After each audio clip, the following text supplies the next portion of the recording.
এই তিশা এতগুলা কাম করার পরেও, এতগুলা অন্যায় করার পরেও লাইভে এসে এত কেন কথা বলতে পারে জানেন? কারণ সে ছায়া, সে জন্ম। শুনেন, আম গাছে কোনোদিন জাম ধরে ধরে না। তার মায়ের বিয়ে হয়েছিল 3টা, এর বিয়ে হয়েছে 3-4টা। সে কি করবে? সে কি ভালো কথা বলবে আয়সা? সে কখনোই ভালো কথা বলবে না। তার মায়েরও 3টা বিয়ে হয়েছে। এই যে বাসার মধ্যে আইনে যে কতগুলো ভাই রাখছে, এগুলো তার নিজের মায়ের সন্তান না। একটা তার নিজের মায়ের সন্তানের, আরেকটা আরেক পক্ষের, আরেক ঘরের। তো এগুলা করে করে তারা অভ্যস্ত, ছোটবেলা থেকে এগুলা করে করে তারা অভ্যস্ত। তো তার তার কাছ থেকে কি আমরা ভালো কিছু আশা করতে পারি? পারি না। বরঞ্চ আমাদের ভুল, আমরা তাদের ভিডিও দেখেছি, আমরা তাদের ভিডিও দেখে দেখে তাদেরকে আরো ইনকাম করতে সহযোগিতা করেছি। আজকে সেজন্য তার গলাটা বড় হয়ে গেছে। সুরের মায়ের বড় গলা একটা কথা আছে না? তার গলাটা আজকে বড় হয়ে গেছে ঠিক একই কারণে। সে লাইভে এসে তার জামাই সমেত, জামাই সহ সে ছোট বউটাকে যেভাবে করে গালাগালি করলো, তাহলে চিন্তা করেন যে কাছে থাকলে সে কি করতো, কাছে থাকলে কি পরিমাণ ওই মেয়েটাকে কথা শোনাতো, সেটা চিন্তা করেন।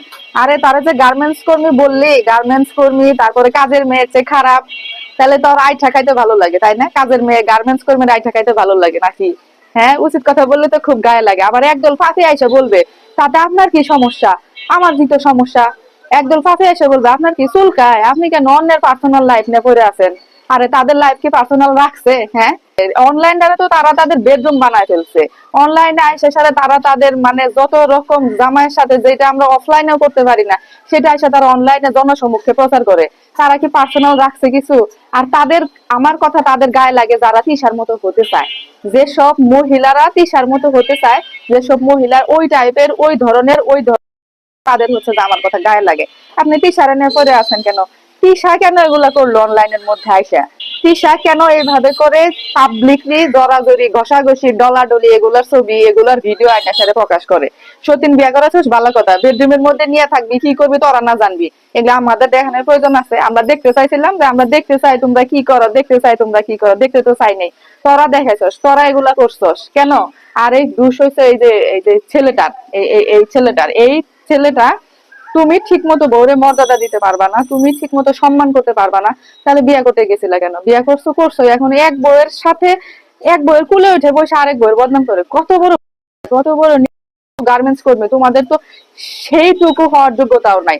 তোমাদের শুধু যোগ্যতা আছে একের পর এক বিয়ে করা আর বাচ্চা পয়দা করা, তাছাড়া তোমাদের আর কোনো যোগ্যতা নাই। পরিশেষে একটা কথাই, তিনটাই খারাপ। আখিও খারাপ, এটাও খারাপ, এটাও খারাপ। আখি যদি খুবই ভালো হতো তাহলে কোনো সময় একসাথে থাকাটা এলাও করতো না। সে একসাথে থাকে এলাও করছে কেন? আর মুসলমানদের ঠিক আছে বিয়ে করা জায়েজ আছে, কখনোই এক বিছানায় 3 জনের স্বামী মাঝখানে থাকবে, এ ডান পাশে এ বাম পাশে, এটা কখনো জায়েজ নাই।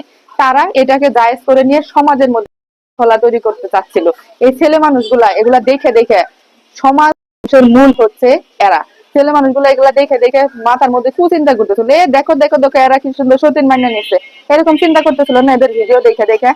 এরা মানে এরা যা কিছু দেখাচ্ছিল, আরো কিছুদিন যদি এভাবে দেখাইতে থাকতো, এভাবে চলতে থাকতো, তাহলে আর উপায় ছিল না। এরাই হচ্ছে যে মানুষের মস্তিষ্কের মধ্যে খারাপ চিন্তা ঢুকায় দেওয়ার মূল হচ্ছে এরাই। আর এরা অনলাইনে এসে যেসব দেখায়, যেগুলা কাণ্ড কারখানা কইরা বেড়ায়, এগুলা তো এই হিন্দি মুভিতেও এগুলা দেখায় না।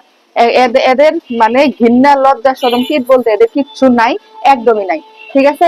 আর আখিকে বলবো, বিন্দু মাত্র যদি বিবেক থাইকা থাকে, আখির তো বিবেক আছে বলেই তো সে এগুলা সহ্য না করতে পারে চলে গেছে। বেচারা চলে গেছে, কিন্তু তাকেও তারা রেহাই দিতেছে না।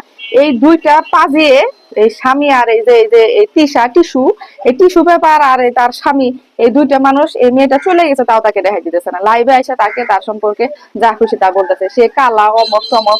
কালা দ্বারাই তো খুব ভালো লাগছিল।